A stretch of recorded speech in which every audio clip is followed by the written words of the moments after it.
Channel को subscribe कर video को लाइक कमेंट शेयर करना ना भूलें।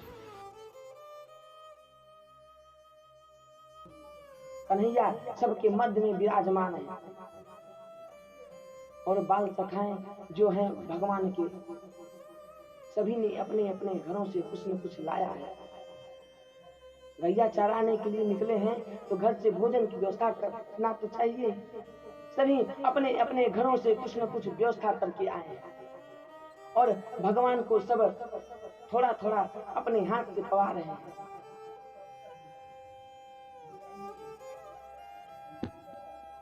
तभी एक भगवान का सखा है मधुमंगल, अति गरीब है। मधुमंगल के मन में विचार आया कि काश मेरे पास भी कुछ होता तो मैं भी भगवान को भोग लगवाता, और इसी इच्छा से अपने घर की तरफ दौड़ लगा दिया। उसने घर गया, अपनी मैया से पूछा, उसकी मैया पूजन स्थल पे बैठी थी। मैया से पूछा, माँ कुछ खाने के लिए है क्या? मैया ने कहा, हाँ जाओ, कल का बासी जो कढ़ी बचा था वो मैंने ठीकी पे रख दिया है, उठा करके खा लो। मधुमंगल ने कढ़ी को उठाया और फिर अपने सखाओं के पास जाने के लिए दौड़ लगा दिया। लेकिन जैसे ही उनके पास पहुंचने वाला था, सोचा एक बार पहले देख तो लूं कैसा है कढ़ी। जैसे ही मटकी के ढक्कन को उठाता है, इतनी खट्टी हो गई थी कढ़ी। सोचने लगता है कि कैसे पवाऊंगा अपने प्रभु को मैं। मेरा सखा तो माखन मिश्री खाता है, मीठा खाता है, मैं उसे ये खट्टी कढ़ी कैसे खिला दूं? सोचता है अब क्या करूं, अगर फेंकूंगा तो उसकी आवाज से सबको पता चल जाएगा। उसने कढ़ी के मटकी को अपने मुख से लगाया और कढ़ी को पीने लगा। जल्दी जल्दी पीने लगा तो पीते समय उसके मुख के दोनों किनारों से कढ़ी गिरने लगी। कढ़ी को पीते हुए किसी मित्र ने देख लिया और कहता है, वाह मधुमंगल वाह, तुमने अच्छी मित्रता निभाई। हम सब ने अपना भोजन सब में बांट करके किया और तुम यहाँ अपने भोजन को अकेले ही पा रहे हो। वाह मित्र वाह, क्या मित्रता निभाई। इतने में वहां सभी मित्र आ गए।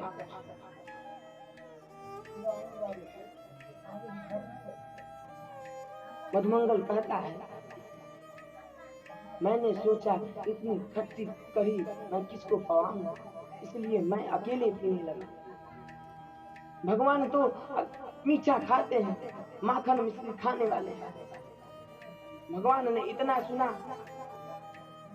भगवान बोले, मधुमंगल मुझे भूख लगी है और मैं तुम्हारे यहाँ का कढ़ी ही खाऊंगा, नहीं तो मैं कुछ नहीं खाऊंगा।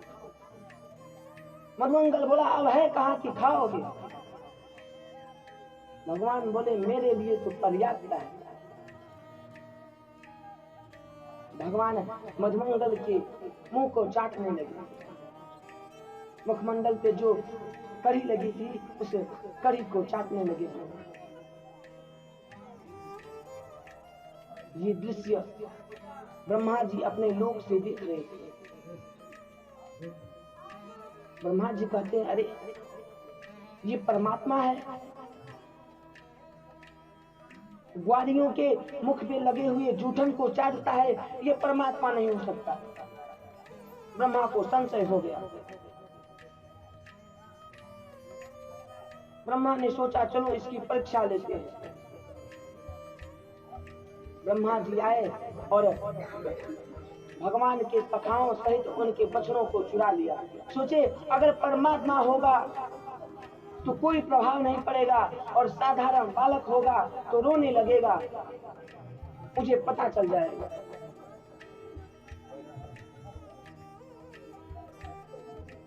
जब सखा और बछड़े गायब हो गए, भगवान ने अपने नेत्रों को बंद किया और सारे घटना को जान लिया। कहते हैं ब्रह्मा मेरी परीक्षा लेना चाहता है। भगवान के जितने सखा थे, जितने बछड़े थे, भगवान ने सबका रूप एक साथ बनाया। हूबहू जैसे उनके सखा थे, जैसे बछड़े थे, एकदम उसी प्रकार से भगवान उतने सारे हो गए। नित्य प्रतिदिन वन में आते, बछड़ों को चराते और प्रतिदिन अपने घर जाते। ऐसे करते करते 1 साल बीत गए। ब्रह्मा ने सोचा अब तो अगर साधारण बालक होगा तो रोता होगा। ब्रह्मा जी अपने ब्रह्मलोक से झांक कर देखते हैं तो देखते क्या है, अरे जिन बछड़ों को, जिन ग्वालों को मैंने चुराया था वो तो वहां धरती पर हैं। ब्रह्मा को लगा शायद मुझे भ्रम हो रहा। ब्रह्मा स्वयं चल करके आए वृंदावन की पावन धरती पर, और जैसे ही यहाँ आकर के देखते हैं, अरे जिन्हें मैंने चुराया था वो यहाँ है, तो वहाँ ऊपर कौन है? ब्रह्मा जी जब वृंदावन आए तो प्रभु कृष्ण ब्रह्मा बन करके उनके ब्रह्मलोक में पहुंच गए और दरबारों से जाकर के कह दिया प्रभु ने, सुनो हम अंदर हैं, किसी को अंदर न आने देना। इस समय बहुरूपिया बहुत घूम रहे हैं, कोई अंदर न आवे। ब्रह्मा जी ने जब देखा कि यहाँ है, वहां कौन है, पुनः जब गए ब्रह्मलोक में, द्वारपालों ने अंदर जाने से रोक दिया। ए रुको रुको रुको, कहाँ जा रहे हो, रुको। ब्रह्मा ने कहा अरे मुझे पहचाना नहीं, मैं ब्रह्मा हूँ। द्वारपालों ने कहा हाँ, तुम्हारे जैसे ब्रह्मा हमने बहुत सारे देखे हैं, बहुरूपिया कहेगा। हमारे ब्रह्मा जी तो, हमारे स्वामी तो अंदर हैं और उनकी आज्ञा है कोई अंदर ना आने पावे। ब्रह्मा जी ने सोचा मैं तनिक देर के लिए क्या ब्रह्मलोक को छोड़ के गया, यहाँ दूसरा ब्रह्मा कौन आ गया। ब्रह्मा जी ने द्वारपालों से कहा अच्छा ठीक है, मैं हार गया, अपने स्वामी से जाकर के कहो कोई मिलना चाहता है।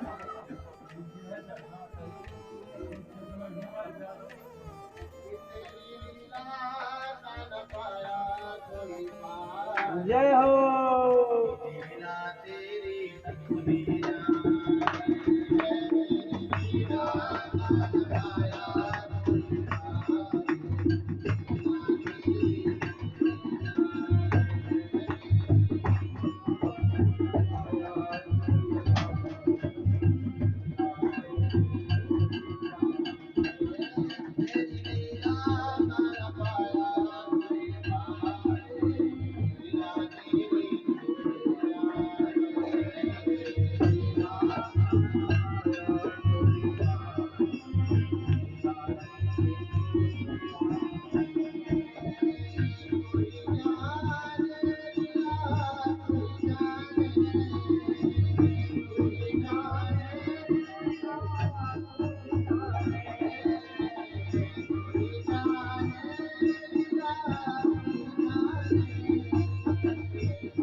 ब्रह्मा जी ने कहा कि ठीक है, मैं हार गया, आप अपने स्वामी से जाकर के कहिए कोई मिलना चाहता है।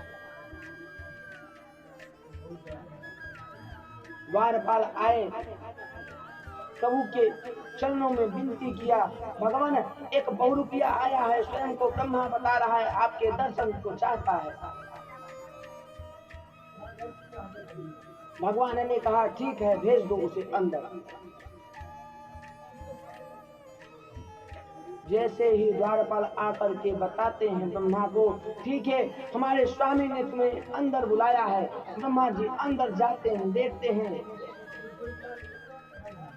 कि वहां तो कोई नहीं है। ब्रह्मा को अपने गलतियों का पश्चाताप हुआ, अपने मन में बड़ी ग्लानि करते हैं ब्रह्मा। आकर के वृंदावन प्रभु से क्षमा याचना करते हैं, वंदन करते हैं और फिर से ब्रह्मा अपने लोक को लौट जाते हैं।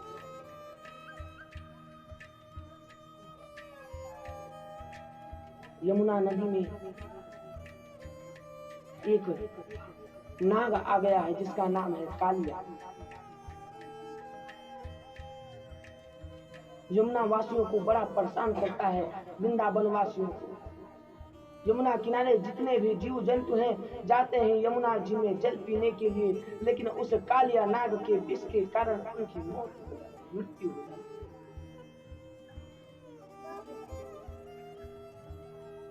नित्य प्रतिदिन जब किसी न किसी की मृत्यु का समाचार मिलता, कन्हैया ने आज सोचा आज तो इसे निकालना ही होगा यहाँ से। कन्हैया अपने बाल सखाओं को एकत्रित किए और कहे चलो आज खेलने चलते हैं। सखा जैसे ही खेलने के लिए घर से निकले, बलराम जी ने पीछे से आवाज लगाई, अरे कन्हैया कहाँ जा रहे हो? कन्हैया ने सोचा लो बनी बनाई युक्ति आज फेल हो जाएगी। अगर इनको बता दिया कि कालिया नाग को मारने जा रहा हूँ तो ये भी तो शेष नाग के अवतारी हैं, अपने ही वर्ण वालों का पक्ष लेंगे। इसलिए भैया से बोले भैया हम तो खेलने जा रहे हैं तो मैं भी चलता हूँ। नहीं भैया आपके साथ थोड़ा खेलने में संकोच सा लगता है ना। भगवान जी ने कहा ठीक है जाओ, लेकिन ज्यादा दूर न जाना। सखाओं को साथ में लेकर के कृष्ण जी यमुना किनारे जाते हैं और राधा जी के भाई हैं श्रीदामा, उनके पास एक रेशम का गेंद है। उस गेंद को लेकर के जाते हैं सभी लोग खेलने के लिए और खेलते खेलते भगवान के हाथ में जैसे ही रेशम का गेंद आता है, भगवान ने उसे यमुना जी में फेंक दिया। यमुना में जैसे ही प्रभु ने गेंद को फेंका, श्रीदामा जी तो एकदम लड़ने के लिए आ गए। अरे कन्हैया तुमने मेरे गेंद को क्यों फेंका? प्रभु बोले अरे मैंने फेंका कहाँ, मैं तो खेल रहा था, थोड़ा तेज से फेंक दिया और क्या। नहीं नहीं मैं कुछ नहीं जानता, मुझे मेरा गेंद चाहिए। कन्हैया ने कहा चलो ऐसे ऐसे मैं तुम्हें कई गेंद दे दूंगा। श्रीदामा ने कहा नहीं नहीं मुझे तो वही अपना रेशम का गेंद चाहिए।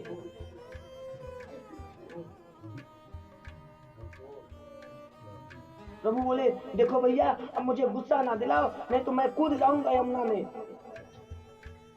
श्रीदामा ने कहा हाँ देखी तुम्हारी इतनी हिम्मत तुम्हारे में आ गई, तुम कूद जाओगे यमुना में। प्रभु तुरंत एक छलांग लगाए और यमुना जी के किनारे एक कदम का वृक्ष था, उस कदम के वृक्ष पर चढ़ गए। प्रभु जैसे ही कदम के वृक्ष पर चढ़े,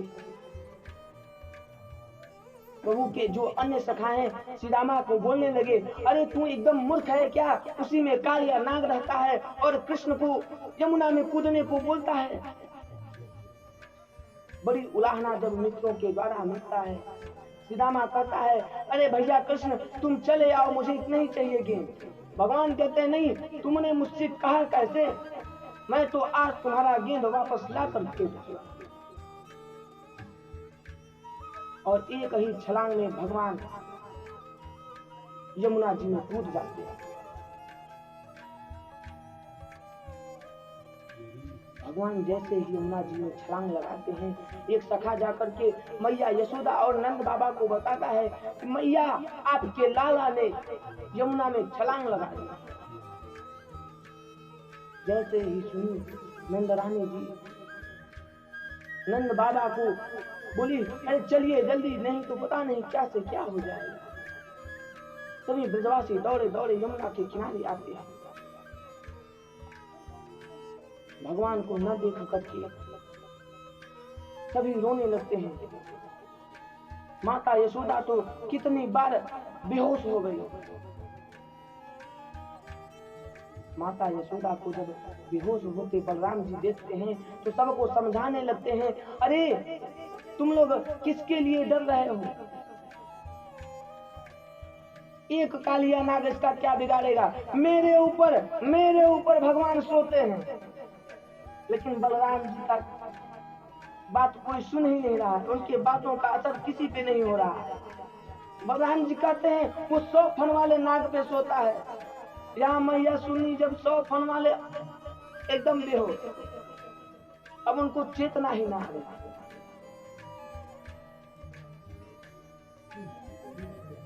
उधर कालिया नाग के सैनिकों ने जब देखा यमुना में एक दिव्य बालक आया है और उस जल में खेल रहा है, सैनिक भगवान के दर्शन करने में लगे। भगवान के मुखारबिंद का दर्शन करने में इतने विभोर हो गए कि क्या हो रहा है कुछ पता ही नहीं। फिर जाकर के अपने महाराज कालिया को बताए, भगवान एक बालक यमुना में आया है, विहार कर रहा है, खेल रहा है। कालिया नाग ने सोचा, बालक? अरे वो बालक है तो अभी तक तो उसे मर जाना चाहिए था, वो खेल रहा है, चलो मैं स्वयं चल करके देखता हूं। जब कालिया नाग आया, एक बार तो वो भी भगवान का दर्शन करता रहा, लेकिन फिर सोचता है अगर मैंने इसे जीवित छोड़ दिया तो लोगों के मन में जो मेरे लिए डर पैदा हुआ है वो समाप्त हो जाएगा, इसलिए इसको जीवित नहीं छोड़ना चाहिए।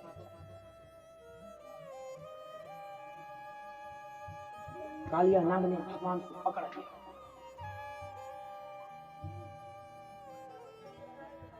भगवान ने भी अपने शरीर को जब फुलाना प्रारंभ किया तो उसका पकड़ जो है कमजोर पड़ने लगा। प्रभु ने कालिया नाग को जब उसके ही बंधनों में फंसाना प्रारंभ कर दिया, एक विचित्र युद्ध छिड़ गया दोनों के बीच। युद्ध करते करते भगवान कालिया नाग के फन पर चढ़ गए और कालिया नाग के फनों पर तांडव करने लगे। भगवान अपने चरणों से जो फन अधिक उठता उस फन पर अपने चरणों से दबाव डालते वो फन झुक जाता। भगवान तांडव करने लगे। तांडव गति मुंडन पर नाचत गिरधारी, तांडव गति मुंडन पर नाचत गिरधारी, पम पम पम पग पटकत फम फम पम फनन पर बिम बिम बिम बिनति करत नाग वधूहारी, शशिक शशिक सनकादिक नन नन नन नारद मुनि मम मम मम महादेव बम बम बलिहारी। भगवान जो फन उठता कालिया नाग को उस पर चरण के प्रहार से उस फन को झुका देते हैं। कभी कभी तो ऐसा होता कि दो फनों के बीच में भगवान का पैर आ जाता तो वहां से रक्त की बूंदें निकल आती और उस रक्त की बूंदें जब प्रभु के चरणों में लगती तो लगता जैसे भगवान के चरणों में कोई पुष्प अर्पण किया हो। नाग की पत्नियों ने देखा कि भगवान यदि इसी तरीके से नृत्य करते रहे तो मेरे प्रभु तो स्वर्गवासी हो जाएंगे। नाग पत्नियां आई, भगवान के चरणों में प्रणाम करने लगी। हे दीना निधान दयालु भगवान, भक्त वत्सल भगवान, जिन चरणों के लिए देवता जन तरसते हैं, आज आपने बड़ी कृपा करके उन चरणों को मेरे प्रभु के, मेरे स्वामी के ऊपर रख दिया। नाथ, अब हम आपसे प्रार्थना करते हैं, आप इन्हें छोड़ दीजिए, नहीं तो हम विधवा हो जाएंगे।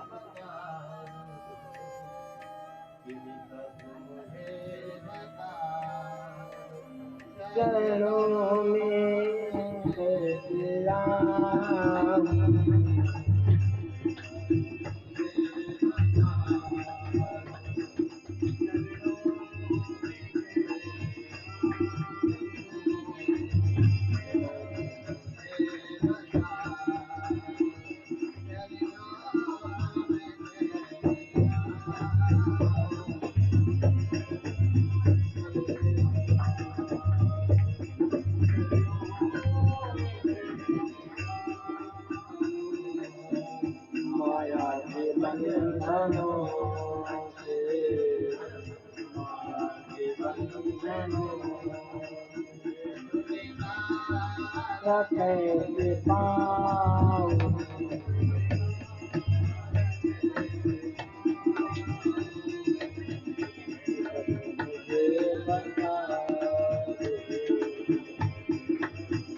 अज्ञानी हूँ मैं भगवन, न जानूं मैं कोई पूजन, अज्ञान हूँ मैं भगवन।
तुम हो पतित पावन, मैं हूँ पतित पावन, तुम हो पतित पावन, मैं हूँ।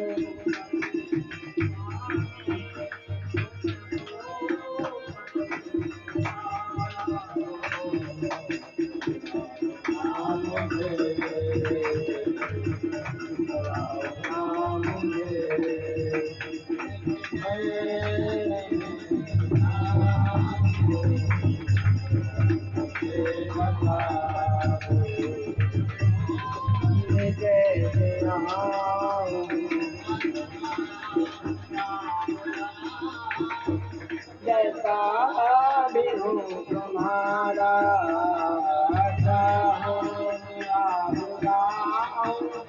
जैसा भी हूँ तुम्हारा,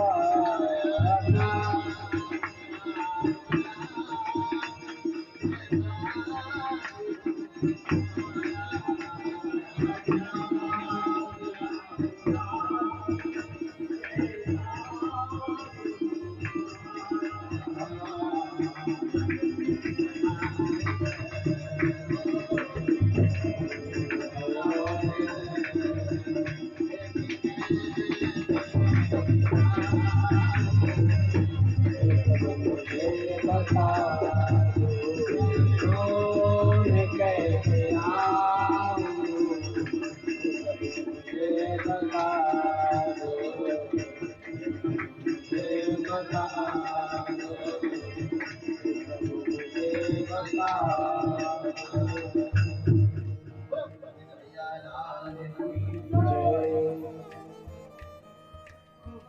नाग पत्नियों ने भगवान के चरणों में बड़ी दिव्य स्तुति।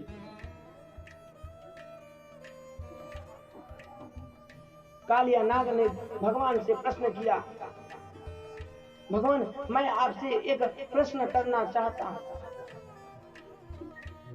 पूरी सृष्टि को आपने बनाया है, हम नागों को भी आपने बनाया है और हमें वो विष भी आपने ही दिया, तो किस अपराध का सजा मुझे मिला है? तो किस कारण आपने मुझे मारा है? भगवान ने कहा मैंने तुम्हें मारा नहीं, मैंने तुम्हें थोड़ा सा दंडित किया। क्यों? क्योंकि तुम निरपराध जीव जंतुओं को तुम्हारे विष के कारण मरना पड़ा, इसलिए मैंने थोड़ा तुम्हें दंडित किया है, मैंने तुम्हें माना नहीं। कालिया नाग प्रभु के चरणों में प्रणाम करता है। भगवान बोले तुम इसे छोड़ करके कहीं दूसरी जगह चले जाओ। कालिया नाग ने कहा प्रभु मैं बाहर यदि जाऊंगा तो गरुड़ मुझे खा लेगा। भगवान ने कहा अब गरुड़ को ये मजाल नहीं जो तुम्हें छू दे। क्यों? क्योंकि मैंने तुम्हारे फणों के ऊपर अपने चरण को रख दिया है। तुम इसे छोड़ करके रमणक द्वीप में चले जाओ।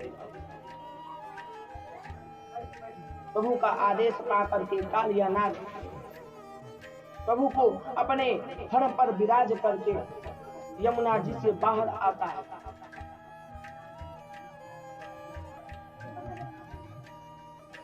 यमुना किनारे सभी ब्रजवासी मूर्छित पड़े हैं। प्रभु ने जैसे ही अपने मुरली को एक तान दिया, सभी की मूर्छा अवस्था खुल गई। मैया ने देखा, अरे मेरा लल्ला नाग के ऊपर खड़ा है। मैया ने कहा अरे लल्ला जल्दी से नीचे कूदो, जल्दी नीचे कूदो, वो काट लेगा। भगवान ने कहा मैया ये नहीं काटेगा, ये तो मेरा भक्त हो गया। भगवान कालिया नाग के फण से नीचे उतरते हैं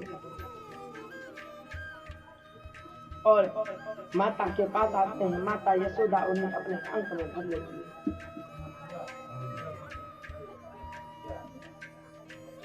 आज पूरे ब्रजमंडल में आग लग गई। प्रभु ने उस दावाग्नि का पान किया। भगवान गौ को चराने के लिए जा रहे हैं।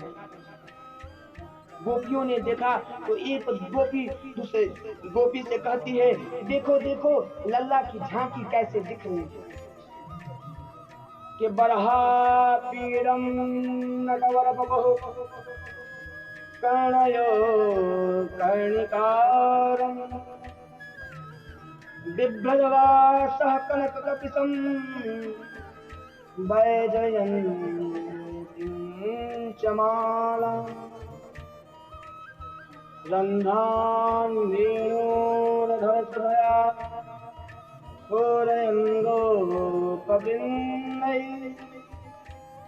वृन्दारण्यं कपदरमणं प्राविसर्गीत। सची कहती है देखो देखो मोर मुकुट जिन्होंने धारण किया है, मोर के पंख को अपने मुकुट में धारण किया है, ऐसे श्री कृष्ण गौ चराने के लिए जाते हैं।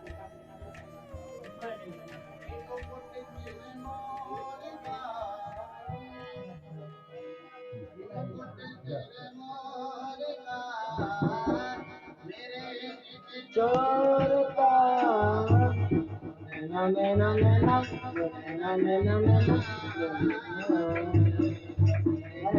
कतार के,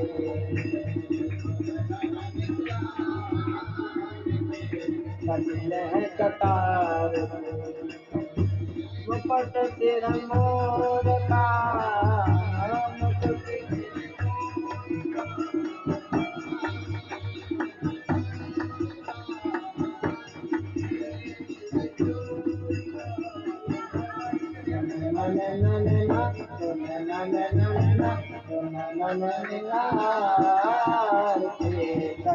है कतार के, नगर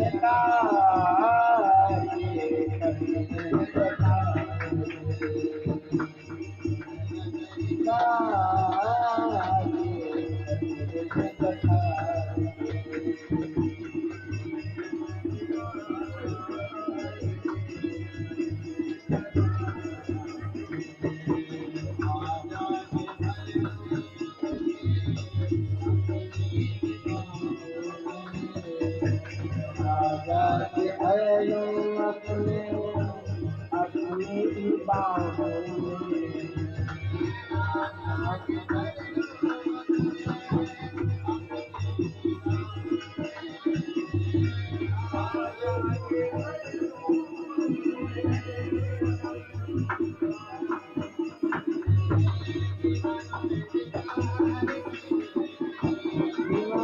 विचार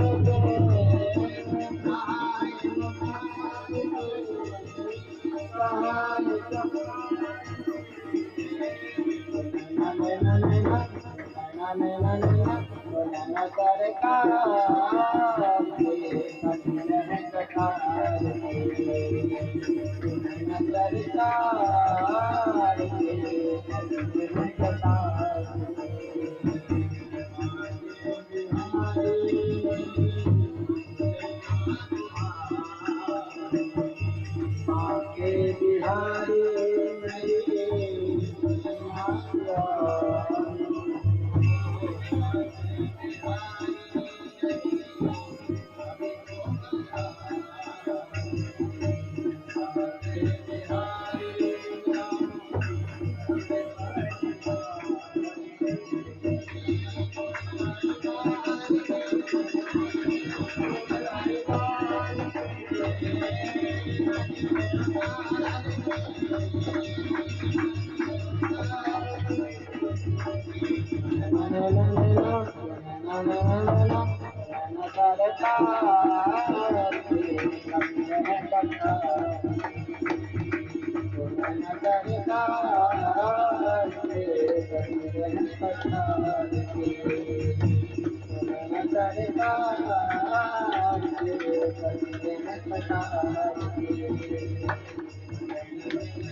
गोपियों ने भगवान के दिव्य स्वरूप का दर्शन करके अपने को कृतार्थ किया। आइए एक परम पवित्र कथा आती है चीरहरण की।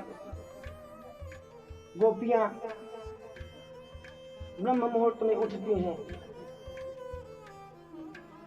जाड़े का समय है, 4 बजे भोर में उठती हैं और अपने सखियों सहित यमुना के किनारे आती हैं। अपने सारे वस्त्रों को निकाल करके यमुना घाट पर रखती हैं और निर्वस्त्र होकर के यमुना जी में स्नान करती हैं।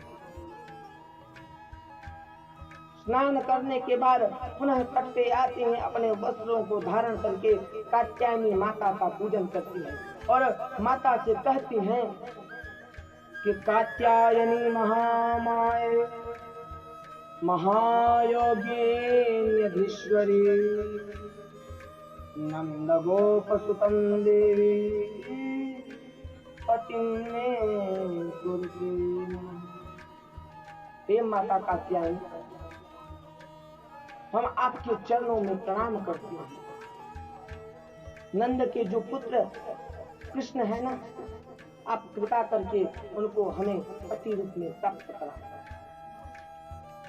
ऐसा प्रार्थना करती हैं गोपियां। वही हमारे पति बने, ऐसा आशीर्वाद दो माँ। एक दिन गोपियों से मार्ग में भगवान श्री कृष्ण मिलते हैं। गोपियों को बड़ा समझाते हैं, गोपियां आप लोग जो ये कृत्य करती हैं, 4 बजे भोर में स्नान करना अच्छी बात है, लेकिन निर्वस्त्र होकर के स्नान करना अच्छी बात नहीं। इससे वरुण देवता का अपमान होता है। आप ये न किया करो। मान लो आप स्नान करने गई हो और आपके वस्त्रों को कोई चुरा ले तो आप क्या करोगे? गोपियां कहती हैं, चल चल 4 बजे भोर में वहां कौन आएगा वस्त्रों को चुरा के?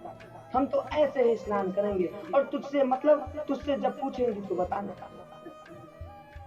भगवान कहते हैं ठीक है, अब अगली बार हमसे ही पूछोगी।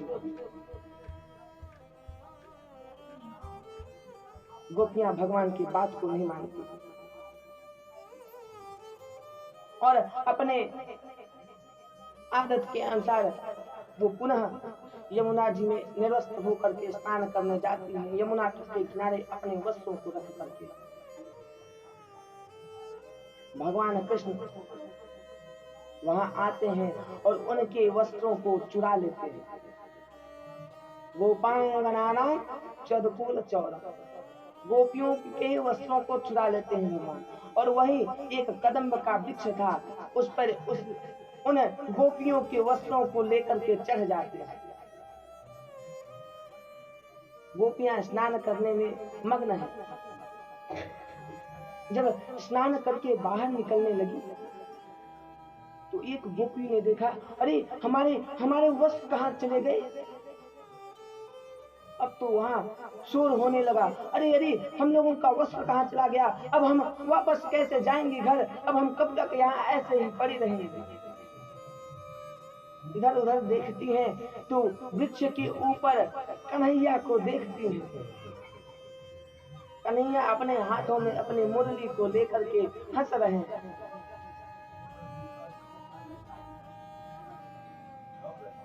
गोपियां कहती हैं, क्यों कन्हैया, तुमने हमारे वस्त्रों को क्यों चुराया? कन्हैया बोले, मैंने कहाँ चुराया?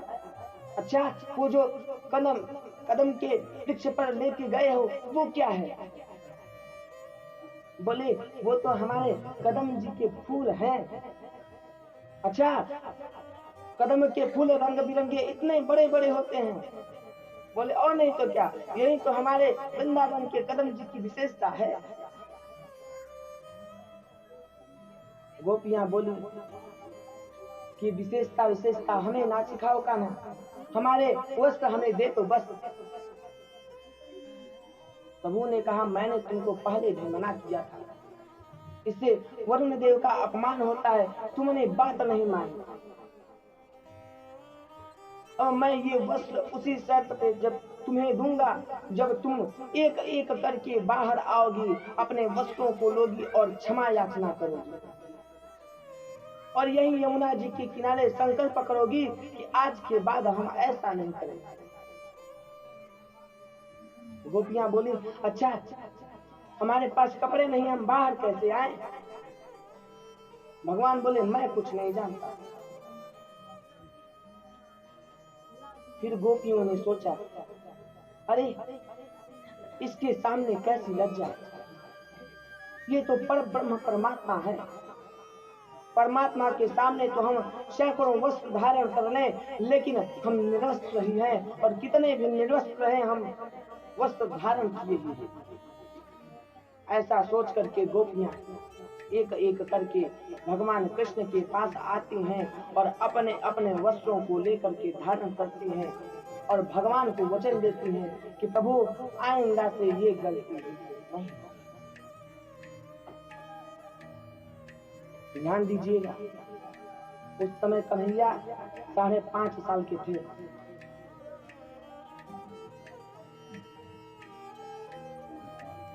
गोपियों को जब गोपियां बताई कि हम प्रभु आपको पति रूप में पाने के लिए ऐसा करती थी। माता कात्यायनी से की पूजा करती थी। भगवान ने गोपियों को आश्वस्त कराया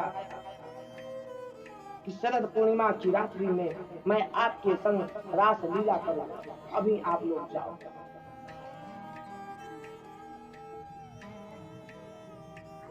आज मैया यशोदा अपने मुख पर पट्टी बांध करके भोग बना रही है। अब प्रश्न ये उठता है कि माता यशोदा ने अपने मुख पर पट्टी क्यों बांधी? अपने मुख पर पट्टी माता ने इसलिए बांधी क्योंकि हम जब बात करते हैं तो हमारे मुख से थूक की कई किरणें बाहर निकलती हैं और वो उस प्रसाद में न पड़ जाए, इसलिए मैया ने मुख पर पट्टी बांधी। मैया बड़े भाव से प्रसाद बना रही हैं। कन्हैया आकर के बड़े भाव से पूछते हैं, मैया क्या करती हो? मैया ने डांटते हुए कहा, अंदर मत आइयो लल्ला। प्रभु बोले, क्यों? मैया कहती हैं, मैं जय जय के लिए भोग बना रही हूँ, प्रसाद बना रही हूँ, और तूने नहाया नहीं है, इसलिए अंदर मत आना। प्रभु रोते हुए नंद बाबा के पास पहुंचते हैं।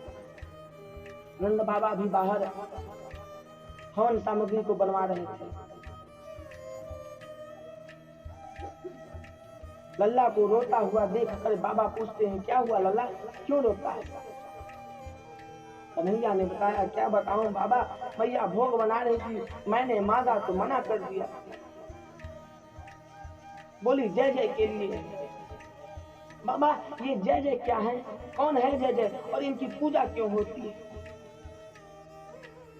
नंद बाबा ने बताया, लल्ला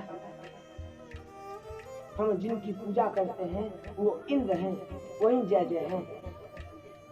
हम उनकी पूजा करते हैं तो वो प्रसन्न होकर के वर्षा करते हैं, जिससे हमारे खेतों में पानी होता है तो हम कुछ अनाज उगाते हैं। भगवान बोले, बाबा कर्मणा जायते जंतु कर्मणैव विलीयते, सुखम दुखम भयम क्षेमम कर्मणैवाभिपद्यते। बाबा ये जो सुख दुख है ना, हमारे कर्मों के आधार पे होता है। ईश्वर भी फल उसी को देता है जो कर्म करता है। आप लोग कई वर्षों से इंद्र की पूजा करते हुए आए हैं, आप लोगों को क्या इंद्र का दर्शन हुआ? अरे पूजा करनी ही है तो आप हमारे प्रत्यक्ष देवता गिरिराज जी का करो, गोवर्धन जी का करो। एक बार बाबा उनकी पूजा तो करके देखो। मैं आपको वचन देता हूँ, गिरिराज महाराज प्रकट हो करके तुमसे मांग मांग के खाएंगे। ब्रजवासी बोले, हम ठीक है, हम तेरे गिरिराज भगवान की पूजा करेंगे, लेकिन हमारी शर्त है लल्ला। क्या? तो पहली शर्त ये है कि हम जो भी टूटी फूटी खिलाएंगे तुम्हारे गिरिराज भगवान को खाना पड़ेगा, और प्रत्यक्ष रूप में आकर के खाना पड़ेगा। और लला यदि इंद्र नाराज हो गए तो उनसे हमें बचाना भी पड़ेगा। कन्हैया बोले ठीक है। 56 प्रकार के भोग बन रहे हैं, उसमें रसगुल्ला, राजभोग, गुलाब जामुन, चमचम, पकौड़ी, कढ़ी, जलेबी, खुर्चन, समोसे इत्यादि बन रहे हैं गिरिराज भगवान के पूजन के लिए, भोग के लिए। और सारे सामग्रियों को बैलगाड़ी में सजाया जा रहा है। सांडिल मुनि आगे आगे कृष्ण भगवान के साथ चल रहे हैं और पीछे पीछे सभी ब्रजवासी चल रहे हैं। वृंदावन से सीधे गोवर्धन की ओर 7 कोस दूर पैदल जा रहे हैं सभी। गिरिराज जी के पास जैसे ही आए भगवान बोले ये है मेरे गिरिराज भगवान। बोलिए गिरिराज भगवान की।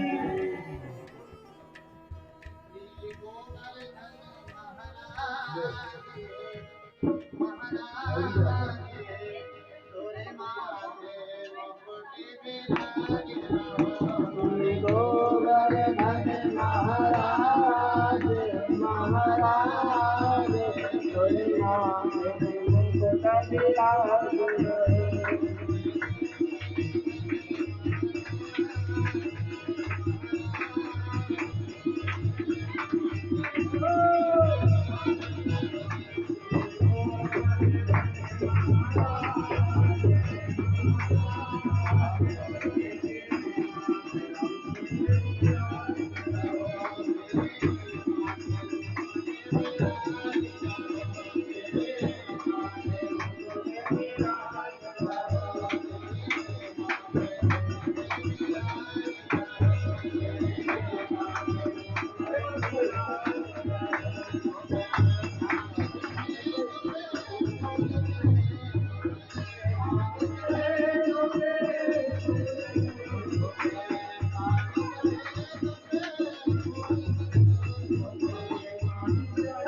ब्रजवासी गिरिराज जी के पास पहुंच गए।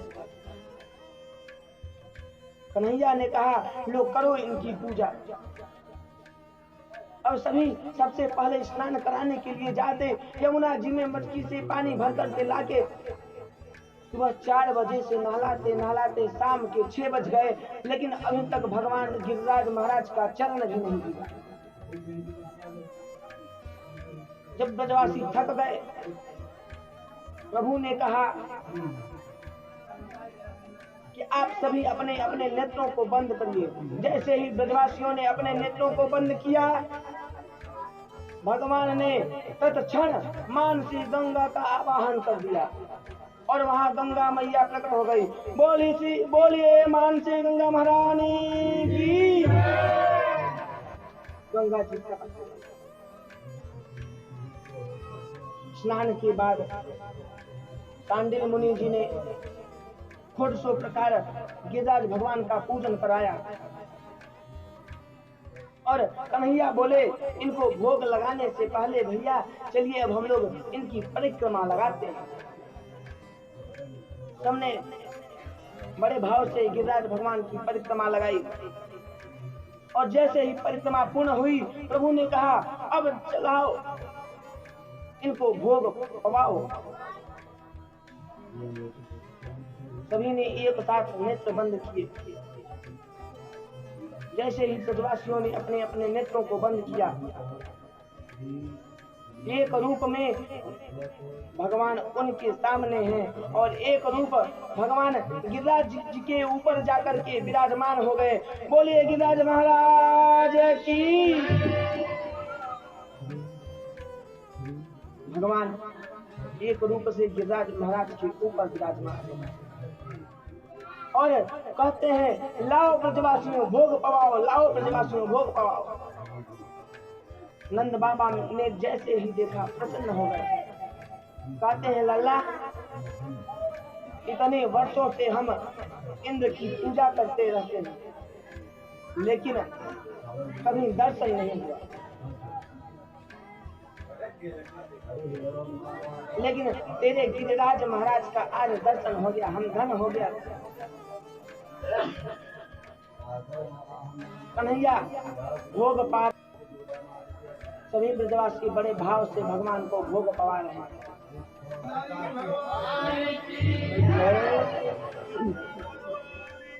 जय जय